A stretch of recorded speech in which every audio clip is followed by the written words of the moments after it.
Welcome to MH maths channel. 8ஆம் வகுப்பு பயிற்சி 1.7ல் 11வது சம் பார்க்கலாம். கொஸ்டின் பாருங்கள். ஒரு வரைபடத்தில் ஒரு அங்குலமானது 120 கிலோமீட்டரை குறிக்கும். நகரம் A ஆனது B மற்றும் C ஆகிய நகரங்களுக்கு இடையே அமைந்துள்ளது. மேலும் நகரம் Aயிலிருந்து B மற்றும் C ஆகிய இரு நகரங்கள் முறையே 4 அங்குலம் மற்றும் 3 அங்குலம் தொலைவில் உள்ளன எனில் அவற்றிற்கு இடையே உள்ள உண்மையான தொலைவினை காண்க. அதாவது என்ன அப்படின்னா, ஒரு அங்குலம் 120 கிலோமீட்டர் அப்படின்னு கொடுத்துட்டாங்க. ஏங்கிற நகரம் பிக்கும் சிக்கும் இடையில் இருக்குது. சரிங்களா? அப்படின்னா ஏயிலிருந்து பிக்கு இருக்கிற தூரம் 4 அங்குலம்னு சொல்லிட்டாங்க. அடுத்தது ஏயிலிருந்து சிக்கு இருக்கிற தூரம் 3 அங்குலம்னு சொல்லிட்டாங்க. அப்படின்னா இருக்கக்கூடிய தொலைவு அவற்றிற்கு இடையே உள்ள உண்மையான தொலைவினை நம்ம என்ன பண்ணணும், கண்டுபிடிக்க சொல்லியிருக்காங்க. சரிங்களா? இப்போ நான் உங்களுக்கு போட்டு காமிக்கிறேன் பாருங்கள். என்ன சொல்லியிருக்கிறாங்க அப்படின்னா, ஒரு அங்குலம் அப்படிங்கிறது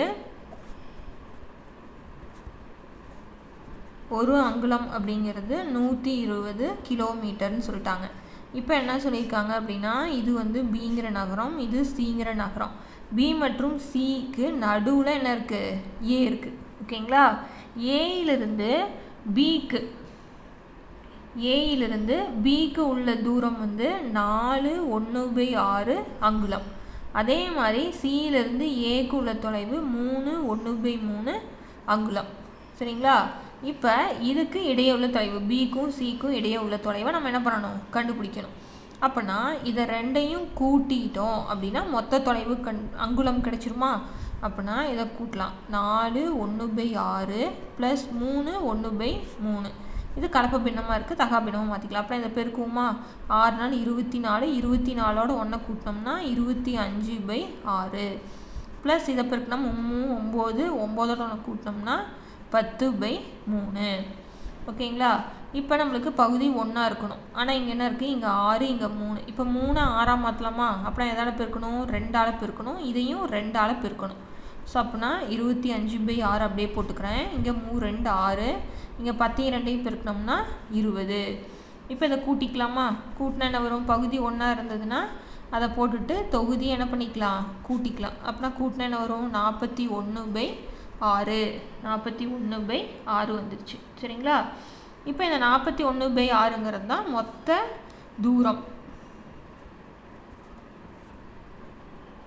மொத்த தூரம் 41/6 அங்குலம் இருக்குது. ஒரு அங்குலம் 120 கிலோமீட்டர்னால் 41/6 அங்குலம் எவ்வளவு தூரம் இருக்கும் அப்படின்னு நம்ம பார்க்கலாம். 41/6 × 120 போட்டோம்னா இதை அடிக்கலாமா?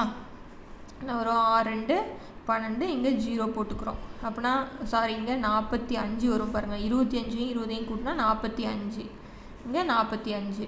அப்படின்னா 45ஐயும் 20ஐயும் என்ன பண்ணணும், பெருக்கணும். ஸோ 0 இங்கே இருக்குன்னா 0 போட்டுனா 45 2 என்ன வரும், 90. அப்படின்னா நம்மளுக்கு எத்தனை கிலோமீட்டர், 90 கிலோமீட்டர். பி மற்றும் சிக்கு இடையே உள்ள மொத்த தூரம் எவ்வளவு, 900 கிலோமீட்டர். 900 கிலோமீட்டர். ஓகேங்களா? இதுதான் சம்மு. அடுத்தது 12வது சம் பார்க்கலாம். 12வது சம்மு கொஷின் பாருங்கள். பின்வரும் கூற்றுகள் ஒவ்வொன்றையும் ஓர் எடுத்துக்காட்டுடன் சரிபார்க்க. எடுத்துக்காட்டை நாம் தான் கொடுக்குறோன்னு சொல்லியிருக்காங்க. பூஜ்ஜியமற்ற விகிதமுறு எண்களின் தொகுப்பிற்கு வகுத்தலானது அடைவு பண்பை நிறைவு செய்யும் அப்படிங்கிறது ஃபர்ஸ்ட் கொஷின். செகண்ட் விகிதமுறு எண்களுக்கு கழித்தலானது பரிமாற்று பண்பினை நிறைவு செய்யாது. விகிதமுறு எண்களுக்கு வகுத்தலானது சேர்ப்பு பண்பினை நிறைவு செய்யாது.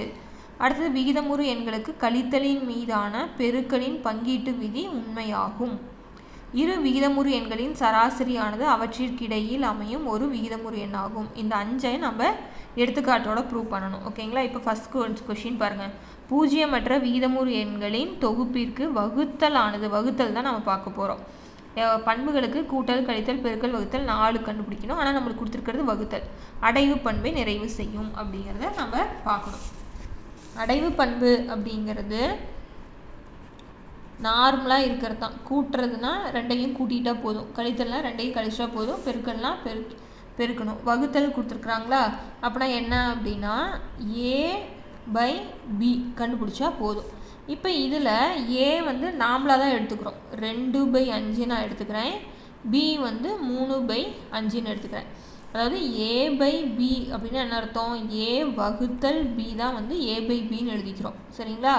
இப்போ a வகுத்தல் b அப்படின்னா 2/5 வகுத்தல் 3/5. ஓகேவா? இப்போ இங்கே வகுத்தல் வந்து பெருக்கலாக மாறும்போது என்னவா போயிருக்குன்னு சொல்லியிருக்கோம்? தலைகீழ போயிடும். அப்படின்னா 5/3. இப்போ 5 5 அடிச்சிட்டா என்ன வரும்? 2/3. ஸோ அப்படின்னா வந்து என்ன ஆகுது? விகிதமுறு எண்களின் தொகுப்பிற்கு வகுத்தலானது அடைவு பண்பை நிறைவு செய்யும். ஓகேங்களா? அடைவு பண்பை நிறைவு செய்யும் அப்படின்னு எழுதிடலாம். அடுத்தது செகண்ட் என்ன கொடுத்துருக்குறாங்க அப்படின்னு பாருங்கள். விகிதமுறு எண்களுக்கு கழித்தலானது பரிமாற்று பண்பினை நிறைவு செய்யாது. கழித்தலானது பரிமாற்று பண்பை நிறைவு செய்யாது. ஸோ பரிமாற்று பண்புங்கிறத நம்ம ஆல்ரெடி முன்னாடியே பார்த்துருக்கோம், கூட்டலுக்கும் பெருக்கலுக்கும். இப்போ நம்ம கழித்தலுக்கு பார்க்குறோம். அதாவது a மைனஸ் b சமம் b மைனஸ் a. ரெண்டும் நம்மளுக்கு வந்து a இது கூட்டலாக இருந்தால் a ப்ளஸ் b சமம் b ப்ளஸ் a. ஓகேங்களா? இது வந்து நிறைவு செய்யாது அப்படிங்கிறத நம்ம காமிக்கணும். அப்படின்னா நாட் ஈக்குவல் டு அப்படிங்கிறது வரணும். இப்போ ஏக்கு வந்து நான் என்ன எடுத்துக்கிறேன் அப்படின்னா 2/5, பிக்கு வந்து 3/5 நான் எடுத்துக்கிறேன். ஓகேங்களா? இப்போ ஏலேருந்து பியை கழிக்கணும். ஏ என்னது? 2/5 மைனஸ் பி வந்து என்னது? 3/5. பாருங்கள், அடுத்தது சமம் பி மைனஸ் ஏ. பி என்னது? 3/5 மைனஸ் 2/5. இப்போ பகுதி 2 ஒன்றா இருந்ததுன்னா தொகுதி என்ன பண்ணிக்கலாம்? அப்படியே கழிச்சிக்கலாம். இங்கே என்ன வரும்? 3 மைனஸ் 2/5. இப்போ 2 வேறு வேறு குறியாக இருந்தால் கழிச்சிட்டு பெரிய நம்பர் குறி. அப்படின்னா பெரிய நம்பருக்கு முன்னாடி இருக்கிறது என்னது? மைனஸ். 3ல் 2 போயிடுச்சுன்னா 1 மைனஸ் 1/5. 3ல் 2 போயிடுச்சுன்னா 1/5. பாருங்கள், நாட் ஈக்குவல் டு வந்துச்சா? ஸோ நீங்கள் நிறைவு செய்யாங்க நாட் ஈக்குவல் டு. இங்கெல்லாம் வந்து கண்டுபிடிச்சிட்டு இங்கே நாட் ஈக்குவல் டு போட்டுக்கலாம். ஓகேங்களா? அப்படின்னா வந்து என்ன எழுதிக்கலாம்? பாருங்கள், இப்படி எழுதிக்கலாம். விகிதமுறு எண்களுக்கு கழித்தலானது பரிமாற்று பண்பை நிறைவு செய்யாது அப்படிங்கிறத கண்டுபிடிச்சிட்டோம். ஓகேங்களா? அடுத்தது 3வது கொஸ்டின் பாருங்கள். விகிதமுறு எண்களுக்கு வகுத்தலானது சேர்ப்பு பண்பினை நிறைவு செய்யாது அப்படிங்கிறத காமிக்கணும். ஓகேங்களா? வகுத்தலானது சேர்ப்பு பண்புனா 3 எடுத்துக்கணும். ஏபிசி பார்க்கலாம். பாருங்கள், சேர்ப்பு பண்பு இதுக்கு என்ன ஃபார்முலா அப்படின்னா ஏ வகுத்தல் தானே கேட்டிருக்கிறாங்க. அப்படின்னா ஏ வகுத்தல் பி வகுத்தல் சி. இந்த பிராக்கெட் மட்டும் தான் மாறும். அடுத்தது ஏ வகுத்தல் பி வகுத்தல் சி. எல்லாத்தையும் வகுக்கணும். ஃபஸ்ட்டு வந்து பிராக்கெட் இருக்கிறது செய்யணும். பியையும் சியும் வகுக்கணும். வகுத்து வர ஆன்சர்லேருந்து ஏவை வகுக்கணும். அதே மாதிரி ஏவையும் பியும் ஃபஸ்ட்டு வகுத்தணும், அப்புறம் சியை வகுக்கணும். ஓகேங்களா? இப்போ நான் ஏ என்ன எடுத்துக்கிறேன் அப்படின்னா 2/5 எடுத்துக்கிறேன். பி வந்து என்ன எடுத்துக்கிறேன் அப்படின்னா 3/5 எடுத்துக்கிறேன்.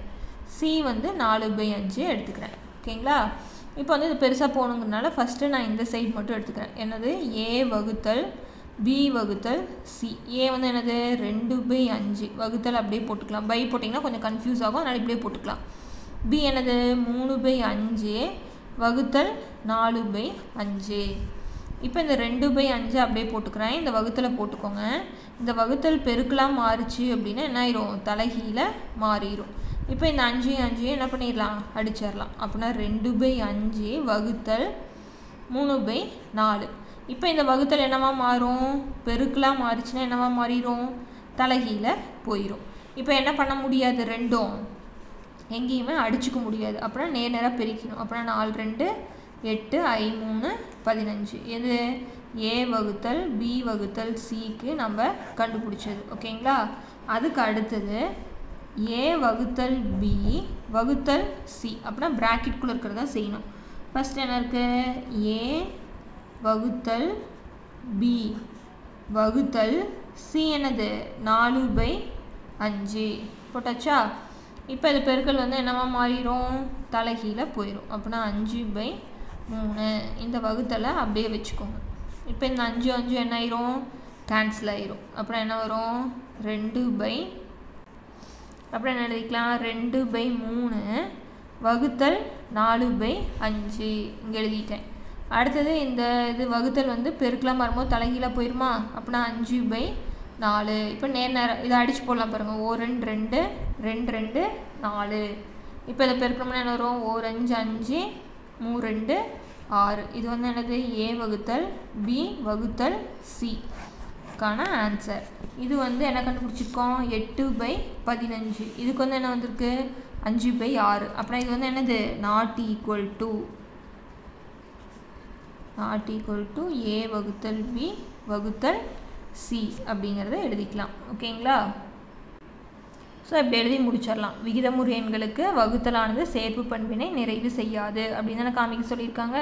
ஸோ இப்படி முடிச்சிடலாம். அடுத்தது பார்க்கலாம். 4வது பாருங்கள். விகிதமுறு எண்களுக்கு கழித்தலின் மீதான பெருக்கலின் பங்கீட்டு விதி உண்மையாகும். அதாவது A × B - C சமம் AB - AC அப்படிங்கிறத நம்ம கண்டுபிடிக்கணும். ஓகேங்களா? சமங்கிறத நம்ம கண்டுபிடிக்கணும். பாருங்கள், கொஷின் வந்து இதை நிரூபிக்கணும். ABC நான் எடுத்திருக்கேன். இப்போ வந்து ஃபஸ்ட்டு இந்த சைடு இருக்கிறத மட்டும் எடுத்துக்கிறேன். A × B - C. A வந்து என்னது? 2/5. B வந்து 3/5 - 4/5. இப்போ 2/5 அப்படியே போட்டுக்கிறேன். இப்போ பாருங்கள், பகுதி 1 இருந்ததுன்னா தொகுதி என்ன பண்ணிக்கலாம்? கழிச்சிக்கலாம்.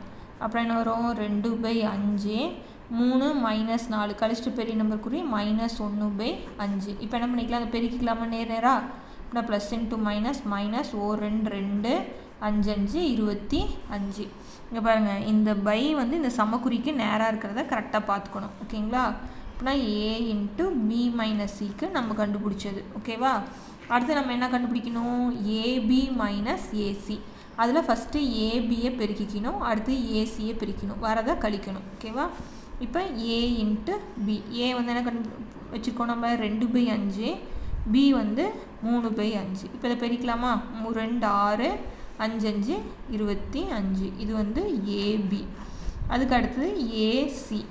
ஏவுக்கு நம்ம என்ன எழுதியிருக்கோம்? 2/5. C வந்து 4/5. இப்போ இதை பெருக்கிக்கலாம். 4 2 8 5 5 25. நம்மளுக்கு என்னது? AB - AC. AB என்ன கண்டுபிடிச்சிருக்கோம்? 6/25 -8/25. பகுதி 1 இருக்குது பாருங்கள். அப்படின்னா தொகுதியை கழிச்சிக்கலாமா? இப்போ 6 - 8னா கழிச்சிட்டு பெரிய நம்பர் குறி -2/25. அப்படின்னா நம்ம மேலே கண்டுபிடிச்சதுக்கு என்ன தான் வந்திருக்கு விடை? -2/25. ஸோ அப்படின்னா ரெண்டும் நம்மளுக்கு சமம். அப்படின்னா A × B - C = AB - ACங்கிறது சரியாக இருக்குது அப்படின்னு சொல்லிடலாம். ஓகேங்களா? அதிலே 5வது சம் பாருங்கள். இரு விகிதமுறு எண்களின் சராசரியானது அவற்றிற்கிடையில் அமையும் ஒரு விகிதமுறு எண்ணாகும்.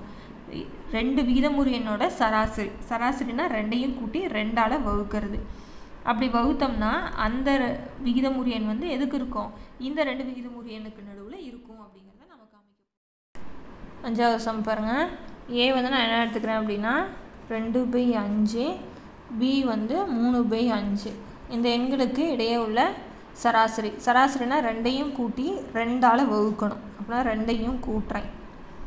ப்ளஸ் 3/5. ஓகேங்களா? இப்போ இந்த 2 வந்து பகுதியில் தான் இருக்குது. அப்படின்னா 1/2ன்னு எழுதி இப்படி எழுதிட்டா உங்களுக்கு கன்ஃபியூஸ் ஆகாது. ஓகேங்களா? இப்படி எழுதினாலும் சரி. இப்போ அடுத்தது 1/2 எடுத்துக்கிட்டேன். ஸோ பகுதி வந்து 1 இருக்கனால 5, மேலே இருக்கிறத கூட்டினோம்னா என்ன வந்துடும்? நம்மளுக்கு 5. இப்போ 5/5 என்ன ஆயிரும்? கேன்சல் ஆகி 1ன்னு வந்துடும். இப்போ 1ஓட அரையை கூட்டினோம்னா என்ன வரும்? நம்மளுக்கு அரை. இப்போ இந்த அரை வந்து 2/5க்கும் 3/5க்கும் நடுவில் வருமா அப்படின்னா பாருங்கள், 2/5 3/5க்கு நடுவில் வருமா? இங்கே வந்து 1/2. இப்போ இது பகுதி 2 எப்படி இருக்குது? 5ஆக இருக்குது, இங்கே 2ஆக இருக்குது. சரிங்களா? இதுதான் ஆன்சர். உங்களுக்கு புரியணுங்கிறதுக்காக நான் சொல்கிறேன். ஓகேங்களா? அப்படின்னா இதை என்ன பண்ணலாம்? இதை பகுதியெல்லாம் ஒன்றா கொண்டு வந்தோம்னா இதை 2ஆல் பெருக்கணும்னா 10 ஆயிரும். இதை 5ஆல் பெருக்குனா 10 ஆயிரும். அதே மாதிரி இதையும் பெருக்கணும்னு வச்சுக்கோங்க. இதை பெருக்கினா என்ன வரும்? 2 2 4 I2 10 3 2 6 I2 10. இதை பெருக்கணும்னா மேலே 5ஆல் பெருக்கணும் இல்லையா? 1 5 5 I2 10. அப்புறம் இந்த 1/2 பாருங்கள், 4க்கும் 6க்கும் நடுவில் 5 வருது. ஓகேங்களா? இதை நீங்கள் எழுதணுங்கிற தேவையில்லை, இது உங்களுக்கு புரியணுங்கிறதுக்காக நான் சொல்லி கொடுத்தது. இது வரைக்கும் எழுதுங்க போதும். ஓகேங்களா? ஸோ அப்படின்னா 1/2ங்கிறது 2/5 3/5ங்கிற விகிதமுறு எண்ணுக்கு நடுவில் வரும் அப்படிங்கிறது தான் ஆன்சர். ஓகேங்களா? எழுதிக்கலாம் என்னென்னு. ஸோ இப்படி எழுதி முடிச்சிடலாம் நம்ம. இரு விகிதமுறு எண்களின் சராசரியானது அவற்றிற்கிடையில் அமையும் ஒரு விகிதமுறு எண்ணாகும் அப்படிங்கிறத முடிச்சிடலாம். ஓகேங்களா?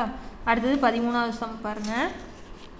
1/4 அதாவது கால் 1/4 பங்கு கேழ்வரகு அடையின் எடை வந்து 120 கிராம் எனில் அதே கேழ்வரகு அடையின் 2/3 பங்கின் எடை என்னவா இருக்கும் அப்படின்னு கேட்குறாங்க. ஓகேங்களா? 1/4 பங்கு கேழ்வரகு அடையினுடைய எடை வந்து 120 கிராம். அதே கேழ்வரகு அடையின் 2/3 பங்கின் எடை எவ்வளவுன்னு கேட்குறாங்க. பார்க்கலாம். பாருங்கள் 13வது சம்ம. கால் பங்கு கேழ்வரகு அடையின் எடை வந்து 120 கிராம்னு சொல்லிட்டாங்க. ஓகேங்களா?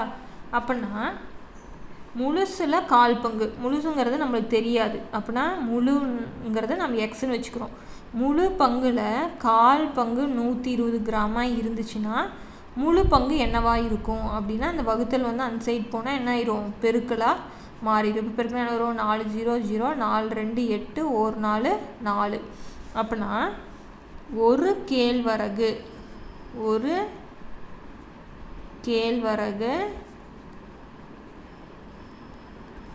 அடையின் எடை வந்து எவ்வளவு, 480 கிராம். ஓகேங்களா? இப்போ 2/3 பங்கு அப்படிங்கிறத கண்டுபிடிச்சிடலாமா? 2/3 பங்கு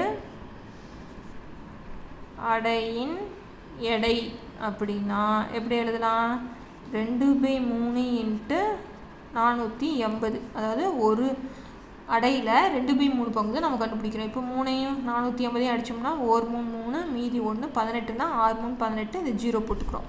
அப்படின்னா 2ஐயும் 160ஐயும் பெருக்கிக்கலாம். அப்படின்னா 2 0 0 6 2 12 மீதி 1 1 2 2 1 3. அப்படின்னா 2/3 பங்கு அடையினுடைய எடை 320 கிராம் அப்படிங்கிறத நம்ம என்ன பண்ணிடலாம், எழுதிடலாம். ஓகேங்களா? இந்த சம்மோட இந்த வீடியோ முடிச்சுக்கலாம். அடுத்தடுத்த சம் பார்க்கணும்னா சேனலை சப்ஸ்கிரைப் பண்ணிக்கோங்க. தேங்க்யூ.